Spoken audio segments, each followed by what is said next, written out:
Hello दोस्तों, नमस्ते। आज हम समझने वाले हैं कि हमारे जीवन में हम सबसे पहले अपने आप को आइडेंटिफाई करें। और आइडेंटिफाई किस तरीके से करें कि मेरे जीवन में ऐसी कौन कौन सी शक्तियां हैं जहां मैं बहुत मजबूत हूं, या हम कहें तो ऐसी कौन कौन से कार्य, ऐसे कौन कौन से बिंदु है जहां अपने आप को मैं वीक महसूस करता हूं। और ऐसे बहुत सारी अपॉर्चुनिटी है जो मेरे सामने आती है, लेकिन मैं उसके लिए तत्पर नहीं होता हूं और उस तत्परता की कमी की वजह से वो अपॉर्चुनिटी मेरे सामने से निकल जाती है। या बहुत सारे जीवन में हमारे चैलेंजेस होते हैं, तो उन चैलेंज को हम अपॉर्चुनिटी के रूप में किस तरीके से अपनाएं, इन सभी बिंदुओं पे आज हम विस्तृत से चर्चा करने वाले हैं। और ये युवा जीवन में बहुत महत्व निकलती है। तो हम जानते हैं बहुत सारी कंपनियां होती है, वो स्ट्रेटेजिक मैनेजमेंट करती है, रणनीतिक प्रबंध बनाती है, ताकि उस प्रबंध को अपने व्यवसाय में अपनाकर वो अच्छे से अच्छा अपना टारगेट अचीव कर सके। तो उसी से रिलेटेड एक टॉपिक मैंने युवाओं के जीवन से जोड़कर आपको समझाने का प्रयास किया है। तो वो टॉपिक है SWOT एनालिसिस। SWOT एनालिसिस में 4 वर्ड्स हैं, SWOT। S stand for strength, W stand for weakness, O stand for opportunities and T stand for threats means challenges. तो हम देखेंगे कि युवा जीवन में SWOT एनालिसिस किस प्रकार का होना चाहिए, या ऐसे कौन कौन से बिंदु हैं जिनको हम SWOT एनालिसिस से कनेक्ट करके हम हमारे जीवन में उनको अपनाकर हमारे जीवन में सही तरीके से मोटिवेट होकर हम हमारे टारगेट को अचीव कर सके। तो हम अलग अलग बिंदुओं को अच्छी तरीके से समझने का प्रयास करेंगे। उसमें सबसे पहला जो बिंदु आता है वो आता है S, है ना। और अभी हमने बात करी थी S stand for strength. Strength यानी शक्ति। तो मुझे ये देखना है कि मेरे जीवन में ऐसे कौन कौन से की पॉइंट्स हैं जो पावरफुल होते हैं और उन्हें मैं अपनाकर अच्छे से अच्छा आगे अपने जीवन में कुछ कर सकूं। हमारी शक्ति के अंदर हमें सबसे पहला बिंदु जो पहचानना है वो है क्रिएटिविटी। हम जानते हैं बहुत सारे लोगों के अंदर क्रिएटिविटी का गुण होता है जो दूसरों के अंदर नहीं होता है। तो उस क्रिएटिविटी को हथियार बनाकर हम अपने जीवन में कुछ कर सकते हैं। जैसे हम देखें तो एक पेंटर होता है, वो अपने घंटों अपनी पेंटिंग में खोया हुआ रहता है और वो एक शानदार सुंदर लगने वाली पेंटिंग हमारे सामने रखता है। लेकिन सभी अपने जीवन में पेंटिंग नहीं करते हैं। तो एक पेंटर अपनी क्षमता को पहचान सकता है। वैसे हम देखें तो एक व्यक्ति अच्छा क्रिकेटर हो सकता है, एक व्यक्ति अच्छा साहित्यकार हो सकता है, एक व्यक्ति अच्छा राइटर हो सकता है, एक व्यक्ति अच्छा वीडियो बनाकर लोगों को मोटिवेट कर सकता है, एक व्यक्ति अपने जीवन में कुछ भी कर सकता है। तो अपनी क्रिएटिविटी को हम पहचानें और यही हमारी स्ट्रेंथ बन सकती है। उसके बाद हम देखें तो दूसरी व्यक्ति की शक्ति होती है वो है ड्यूटीफुल यानी कि कर्तव्यनिष्ठ। हम छोटे छोटे कार्यों में कर्तव्यनिष्ठ बनकर हमारी जो ड्यूटीज हैं, हमारी जो लाइबिलिटीज है, उसको हम पहचाने और उसका समय पर हम उसी कार्य को कर लें, तो वही जो लाइबिलिटी है वो हमारी शक्ति बन जाती है। और हम देखते हैं दुनिया में बहुत सारे लोग ऐसे हैं जो ड्यूटीफुल रहे हैं और उनकी ड्यूटीफुलनेस की वजह से ही वो लोगों में चर्चा में रहते हैं या लोग उनकी चर्चा में बातें करते हैं और वही चर्चा एक दिन उनकी ब्रांड बन जाती है। उसके बाद हम देखें तो व्यक्ति की स्ट्रेंथ हो सकती है ऑनेस्टी एंड डेडिकेशन। हम जानते हैं और हम सबने सुना भी है, honesty is the best policy. जीवन में ईमानदारी एक सबसे अच्छी नीति है, लेकिन बहुत सारे लोग ईमानदार नहीं हो पाते। तो अगर हम हमारे जीवन में हम हमारे प्रति और दूसरों के प्रति अगर ईमानदार हैं, तो वही ईमानदारी हमारी दूसरों लोगों के सामने एक शक्ति बन जाती है। लोग हमें देखते ही भाप जाते हैं कि सामने वाला व्यक्ति इस तरीके का है। तो उस ऑनेस्टी को हम पहचानें। फिर हम देखें तो हमारे जीवन में एक स्ट्रेंथ हो सकती है वो है कल्चरल कैपिटल। कल्चरल कैपिटल का मतलब होता है influence with in a culture. हम सब जानते हैं हर व्यक्ति का अपने अपने जोन में, अपने अपने क्षेत्र में एक इन्फ्लुएंस होता है और वो उस इन्फ्लुएंस से दूसरों को प्रभावित करता है। इन्फ्लुएंस का मतलब प्रभाव, किसी को प्रभावित करना, और वो व्यक्ति उस पर सामने वाले को उस चीजों से प्रभावित कर सकता है। जैसे किसी का अच्छा कोई हुनर हो सकता है, किसी की कोई स्किल्स हो सकती है, किसी के काम करने का तरीका हो सकता है, किसी का अच्छा टाइम मैनेजमेंट हो सकता है, किसी की अच्छी वर्क स्किल हो सकती है, किसी का बोलने का तरीका अच्छा हो सकता है। तो ये सारी चीजें क्या होती है कि हमारी दूसरों पर प्रभाव डालने वाली होती है और इनका अगर हम प्रभाव दूसरों पर डालें तो हमारी वो शक्ति बन जाती है। उसके बाद हम देखें तो डिलीजेंस। डिलीजेंस मींस कर्मठता या परिश्रम। डिलीजेंस को अगर हम अपने शब्दों में हम समझे तो the ability of doing work with carefully and thoroughly, यानी कि किसी भी काम को सही तरीके से सावधानी पूर्वक और परिश्रमता पूर्वक करना, यानी कि डिलीजेंस। हम सब जानते हैं बहुत सारे लोग हमने जीवन में देखे होंगे जो शुरुआत में अपने शुरुआती जीवन के अंदर हम देखते हैं कि वो इतने महान नहीं रहते, लेकिन उन्होंने धीरे धीरे कार्य को समझा, उन्होंने अपनी रुचियों को फाइंड आउट किया, उन्होंने उसके अंदर क्रिएटिविटी ढूंढी और उन्होंने धीरे धीरे अपने आप को सिद्ध किया और आज हम देखते हैं कि वो लोग अच्छे अच्छे ओहदे पर पहुंचे हैं। क्यों? क्योंकि उन्होंने कार्य को सावधानी से किया और सावधानी से करना मींस उस कार्य को उन्होंने सीरियसली लिया है। और जब ऐसा सीरियसनेस, ऐसा डिलीजेंस हमारे जीवन में आ जाता है तो वही चीज हमारी शक्ति बन जाती है। तो आइए ऐसी शक्तियों को हम पहचाने और उसे हमारा SWOT एनालिसिस का सबसे मेन इंपॉर्टेंट पार्ट बनाए। इसके बाद हम देखें तो सेल्फ कंट्रोल। हम जानते हैं आज का जीवन बहुत चैलेंजों से भरा हुआ है, हम जगह जगह छोटी छोटी बातों में हताश और निराश हो जाते हैं। सामने वाला छोटी छोटी बातों में हमें प्रभावित कर सकता है। वैसे समय में सेल्फ कंट्रोल, स्व नियंत्रण जीवन में बहुत जरूरी है। जिस व्यक्ति ने सेल्फ कंट्रोल जीवन में अपना लिया वो कुछ भी कर सकता है, क्योंकि सेल्फ कंट्रोल हमें जीवन में अपनाना बहुत जरूरी है। आज के चैलेंजिंग और कंपटीशन के युग में हम देखें जहां पर इतनी घलाकाट प्रतिस्पर्धा है, वैसे समय में चाहे आप अच्छे स्टूडेंट हैं, चाहे आप अच्छा बिजनेस कर रहे हैं, चाहे आप कोई प्रोफेशन में हैं, चाहे आप खुद का सेल्फ एम्प्लॉयड हैं या जीवन में और भी कोई सोशल वर्कर हैं, आपको जीवन में सेल्फ कंट्रोल हमेशा रखना पड़ेगा। और वही सेल्फ कंट्रोल अगर एक बार आपने अपना लिया तो उस सेल्फ कंट्रोल के द्वारा आप उसको अपनी शक्ति बना सकते हो। और सेल्फ कंट्रोल करने के लिए आप मेडिटेशन कर सकते हैं, आप योगा जीवन में अपना सकते हैं, आप सूर्य नमस्कार कर सकते हैं, आप सुबह सुबह थोड़ी देर के लिए ध्यान कर सकते हैं, आप मंत्रोच्चार कर सकते हैं। ऐसे बहुत सारे जीवन में तरीके होते हैं जिनके द्वारा हम सेल्फ कंट्रोल कर सकते हैं। तो उस सेल्फ कंट्रोल को सीखकर हम उसे अपनी एक मजबूत शक्ति बना सकते हैं। हमने जीवन में बहुत सारे महान लोगों को अगर हम एग्जाम्पल के रूप में देखें तो उनके जीवन में हमें सेल्फ कंट्रोल कहीं ना कहीं दिखाई देता है। उसके बाद हम देखें तो शक्ति के रूप में हो सकती है हमारी एफिशिएंसी, यानी कि दक्षता। अभी हमने प्रीवियस वीडियो में देखा था कि कौटिल्य के जीवन में कितनी दक्षता थी, तो उस तरीके की दक्षता हम हमारे जीवन में अपनाएं। और एक बार जब हमारे एफिशिएंसी को अपनाने की हमारे अंदर ताकत आ गई तो उस ताकत को हम जीवन भर उपयोग में ले सकते हैं और वही दक्षता हमारी शक्ति बन सकती है। देखें तो जीवन में हमें पीसफुल बनना है, यानी कि हम दूसरे शब्दों में बोले तो हमें कूल रहना है। आज हम देखते हैं बहुत सारे लोग ऐसे होते हैं जो छोटी छोटी बातों में या छोटे छोटे कार्य के अवसर उन्हें मिलते तो हैं, लेकिन उस कार्य को देखकर वो हड़बड़ा जाते हैं, अरे ये तो मुझसे नहीं होगा, अरे यार यहाँ तो मैंने हाँ कर दिया, अब मैं फंस चुका हूं। मतलब वो छोटी छोटी चीजों में भी घबरा जाते हैं। तो वैसे समय में अगर हम पीसफुल बनेंगे तो उस कार्य को हम पहले समझेंगे, फिर हम देखेंगे कि मुझे करना क्या है, फिर हम एक छोटी सी भूमिका बनाएंगे। भूमिका बनाने के बाद हम प्लान करेंगे और उस प्लान को एग्जीक्यूट करेंगे। तो वही काम जो हमें प्रारंभ में कठिन लग रहा था और हम हड़बड़ा के घबराने का सोच रहे थे, वही काम धीरे धीरे धीरे हमें आसान लगने लगेगा और धीरे धीरे आसानी से वही काम एक दिन हमारी हैबिट बन जाएगी और हम कर सकते हैं। जैसे हम देखें तो बहुत सारे स्टूडेंट लाइफ में हम देखें इस बात को, तो हमें जब बहुत सारी चीजें याद करनी होती है, हमें मेमोराइज करना होता है, तो हम घबरा जाते हैं, इतना कब पढ़ेंगे, कितना कब याद करेंगे। लेकिन स्टेप बाय स्टेप जब उन चीजों को हम फॉलो करने लगते हैं, हम एक हमारा डेली का शेड्यूल बना लेते हैं, तो वही शेड्यूल हमें धीरे धीरे मजबूत बना लेता है। तो हमें ध्यान रखना है, हमें पीसफुल बनना है और हम पीसफुल रहेंगे तो कितना भी बड़ा हमारे जीवन में लक्ष्य हो, उस लक्ष्य को हम आसानी से प्राप्त करेंगे। कोई भी लक्ष्य मनुष्य के जीवन में बड़ा नहीं, हारा वही जो लड़ा नहीं, लेकिन उसके लिए आपको पीसफुल बनना पड़ेगा, आपको रणनीतिक प्रबंध करना पड़ेगा। और उसके बाद हम देखें तो हमारे स्ट्रेंथ का जो सबसे अंतिम बिंदु आता है वो है नॉलेज, यानी कि नॉलेज वह शेरनी का दूध है जो जितना पिएगा उतना दहाड़ेगा। आपको जितना नॉलेज है, आपको जितना बातों पर पकड़ है, आपके जितने कॉन्सेप्ट क्लियर है, जितने आपको फॉर्मूलाज अपने जीवन के बारे में पता है, आप उन्हीं फॉर्मूलों को अपनाते हुए अपने जीवन निर्माण के उपयुक्त बनने के लिए जिन जिन परिस्थितियों का सामना करेंगे उन परिस्थितियों का अंत में आप हल खोज लेंगे।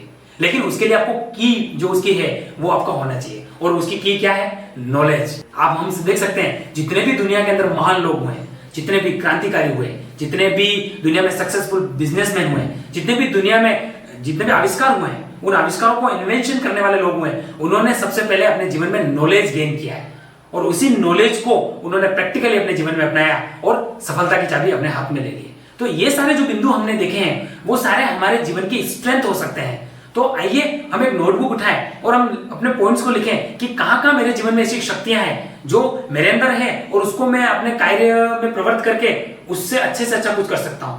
तो ऐसी शक्तियों को हम बनाएं। अब हमारा जो दूसरा बिंदु आता है स्वॉट एनालिसिस का, वो आता है W मींस वीकनेस, यानी कि ऐसे कौन कौन से एरिया है, ऐसे कौन कौन से पॉइंट है जो मेरे जीवन में कमजोरी खड़ी करते हैं और मुझे लगता है कि हाँ ये मेरे अंदर कमजोरी है और हम एक्सेप्ट करते हैं कि हाँ यहां पर मैं कमजोर हूं। तो उन कमजोरियों से घबराना नहीं है, पहले हम उस कमजोरी को फाइंड आउट करें, उसके बाद हम देखें कि उन कमजोरियों को किस तरीके से हमें कम करना है।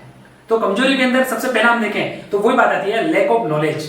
बहुत सारे लोग हम जीवन में देखते हैं जिनके जीवन में लैक ऑफ नॉलेज होता है, तो वो कदम कदम पर कह देते हैं अरे यार मुझ में तो ये ज्ञान नहीं है, अरे ये तो मुझसे नहीं होगा, अरे ये तो मेरा फील्ड ही नहीं है, और ये तो टेक्निकल फील्ड है जहां पर तो मैंने कभी कुछ किया ही नहीं है, अरे ये तो कंप्यूटर है, ये कंप्यूटर तो मैंने कभी चलाया नहीं है, और उस कंपनी में जाऊंगा तो वहां पर तो इंटरव्यू में भी इंग्लिश बोलनी है और इंग्लिश मुझे आती ही नहीं है, तो ये मेरे फील्ड का नहीं है।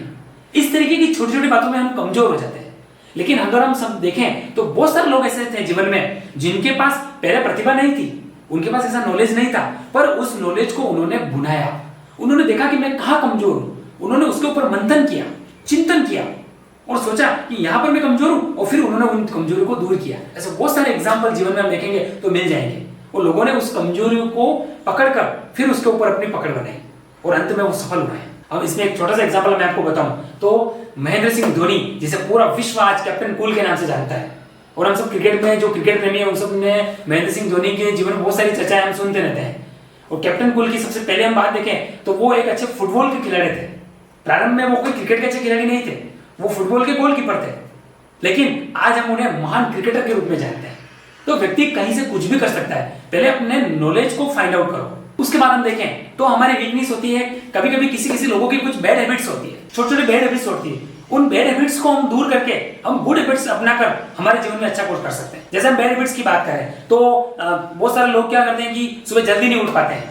प्लान तो करते हैं कि मुझे सुबह जल्दी उठना हो, ये प्लान करना है, लेकिन फिर सुबह जल्दी उठ नहीं पाते हैं। बहुत सारे लोगों को मॉर्निंग वॉक के लिए प्लान करना होता है, बहुत सारे लोग मेडिटेशन का भी प्लान करते हैं, बहुत सारे योगा का प्लान करते हैं, बहुत सारे जिम का प्लान करते हैं, बहुत सारे जीवन में कुछ लिखने का प्लान करते हैं। लेकिन उन बैड हैबिट्स को हम फाइंड आउट तो कर लेते हैं, लेकिन हम उसे दूर करने के लिए मजबूत इच्छा शक्ति नहीं रखते। लेकिन एक बार हम धीरे धीरे उस प्लान को शुरू करें और करने लगेंगे तो वही हैबिट्स धीरे धीरे हमारा निर्माण करने लग जाए। और ऐसा कहते भी हैं, first we create our habits, then habits create us. तो इस तरीके की हैबिट्स का निर्माण करके हम धीरे धीरे अच्छा बन सकते हैं।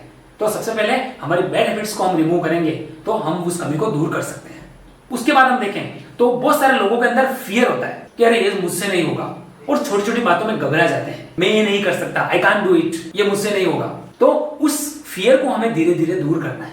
पहले हमें देखना है कि मैं कहां पर घबरा जाता हूं। जैसे इसमें हम एग्जांपल देखें तो एक स्टूडेंट लाइफ में क्या होता है, पढ़ना है, सबको भी है, सबको अपना टारगेट अचीव करना है, सबको फर्स्ट आना है, सबको गोल्ड मेडल चाहिए, सबको फर्स्ट रैंक चाहिए, लेकिन कर कितने स्टूडेंट्स पाते हैं? बहुत कम। क्यों? क्योंकि वो उस मेहनत से घबरा जाते हैं। लेकिन मेहनत हम जानते हैं, हमने पहले भी बात कर रखी है, मेहनत कोई एक दिवसीय उत्सव नहीं है जिसको मार्केट से खरीद लिया और शाम को मना लिया। मेहनत तो एक पहाड़ की तरह है जिस पर चढ़ने के लिए, उसकी पीक तक जाने के लिए आपको निरंतर चलना पड़ेगा। तो सबसे पहले अपनी कमजोरी यानी कि फियर है, जो डर है, उसको बाहर निकालें। और जब डर को हमने बाहर निकाल दिया तो कहते भी है कि डर के आगे जीत है।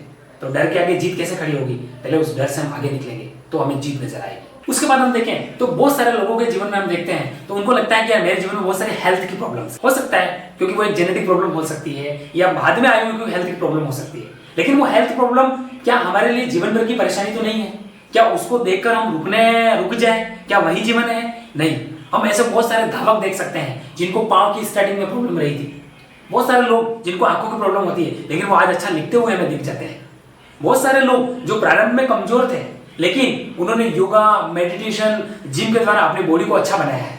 तो कहने का मतलब क्या है कि बहुत सारे हेल्थ इश्यूज हमारे जीवन में होते हैं और वो होते रहेंगे, लेकिन वो कमजोरी है ऐसा न सोचकर उससे मैं आगे कैसे निकलूं ऐसा सोचकर उस हेल्थ प्रॉब्लम को धीरे धीरे अगर हम रिमूव करने लगेंगे तो हम उस कमजोरी से बाहर निकल सकते हैं और ऐसा हम अच्छा कर सकते हैं। मैं आपको बता दूं, मेरा खुद का एग्जांपल है। प्रारंभ में कोई अच्छा मैं बोल नहीं पाता था, मैं कोई अच्छा वक्ता भी नहीं था, लेकिन मुझे क्या धीरे धीरे इन चीजों में इंटरेस्ट क्रिएट होने लगा कि सामने वालों को मैं कुछ समझा सकूं, क्या ऐसा मैं बन सकता हूं।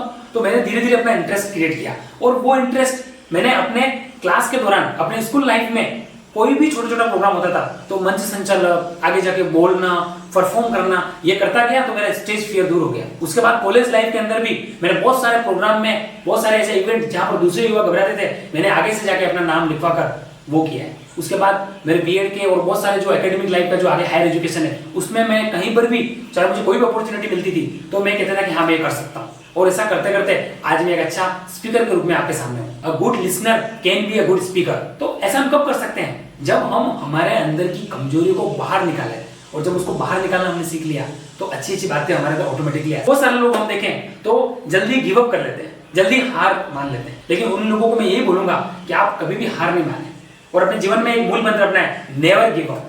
कभी भी मैं हार नहीं मानूंगा, चाहे परिस्थितियां मुझे कितना भी मजबूर करें, चाहे कैसे भी हालात हो, लेकिन उन हालातों को बदलने की और उन हालातों से टकराने का जज्बा मेरे अंदर है। ऐसा मैं अगर उठ खड़ा होता हूं तो मैं कभी भी हार नहीं मानूंगा। इसमें हम जब बात के वीडियो आएंगे उसमें बात करेंगे, Thomas Alva Edison, Newton, Einstein, ऐसे बहुत सारे क्रांतिकारी हम ले सकते हैं जिन्होंने अपने जीवन में कभी हार नहीं मानी है।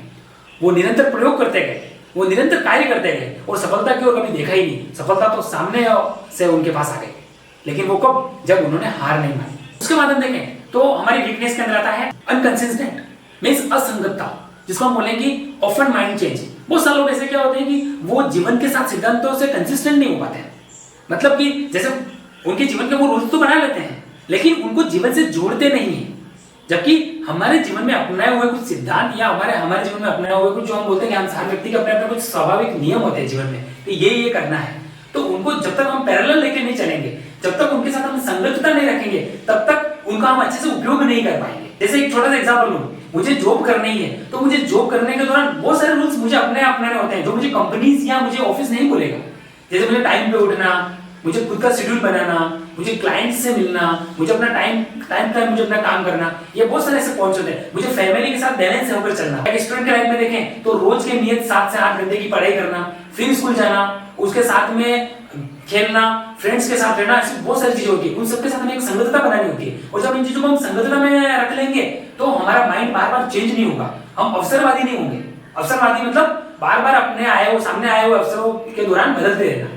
और ऐसा हम जब नहीं बदलेंगे तो हम निश्चित रूप से हम एक निश्चित सिद्धांतों के प्रति खड़े रहेंगे, और ऐसा हम रह जाएंगे तो फिर हमारी वो कमजोरी हमारी एक मजबूती बन जाएगी। उसके बाद हम देखें तो लैक ऑफ कमिटमेंट। बहुत सारे लोग क्या होते हैं कि उनके जीवन में कमिटमेंट का अभाव होता है, क्योंकि उन्हें पता होता है कि अगर मैंने कमिटमेंट कर लिया तो फिर मुझे वो करना पड़ेगा। इसमें छोटा एग्जांपल देखें, बहुत सारे लोगों को स्टेज फियर होता है, बहुत सारे लोगों को जीवन में अच्छा करना होता है, अच्छे लोगों की वो बातें भी सुनते हैं, अच्छे लोगों को वो फॉलो भी करते हैं, लेकिन अपने जीवन में अपनाने से कतराते हैं। क्यों? क्योंकि उसके लिए मेहनत करनी पड़ती है, और सफलता का कोई शॉर्टकट नहीं होता, उसके लिए आपको निरंतर अविश्रांत परिश्रम करना पड़ेगा। इसलिए आपको कमिटमेंट तो करना ही पड़ेगा, और कमिटमेंट अगर आप कर लोगे तो फिर आप अपने आप की भी नहीं सुनोगे। इसमें मुझे एक मूवी का डायलॉग आता है, सलमान खान की मूवी का, कि एक बार मैंने जो कमिटमेंट कर ली तो फिर मैं अपने आप की भी नहीं सुनता। जी हाँ, ऐसा कमिटमेंट हमें जीवन में लाना पड़ेगा, और ऐसा कमिटमेंट एक बार हमारे जीवन में आ गया तो हम कुछ भी कर सकते हैं। कमजोरी का अंतिम बिंदु जो देखें मेरी नजरों में, वो होता है लो वर्क एथिक। बहुत सारे लोगों के जीवन में क्या होता है कि न्यूनतम कार्य नीति होती है। हमें हमारे जीवन में एथिकफुल बनना पड़ेगा, क्योंकि हर व्यक्ति हम जानते हैं कि हमारे जीवन में कुछ एथिक्स होते हैं, कुछ नीतियां होती है, और उन नीतियों को अपनाकर हम हमारे जीवन में अच्छा हो सकते हैं। तो लो एथिक की जगह हमें हाई एथिकफुल बनना पड़ेगा, और ऐसा जब हम कर लेंगे तो हम हमारे जीवन में अच्छा बन सकते हैं। तो इस तरीके की कमजोरियों को हमें दूर करना है। उसके बाद हम देखें तो स्वॉट एनालिसिस का जो थर्ड वर्ड आता है वो आता है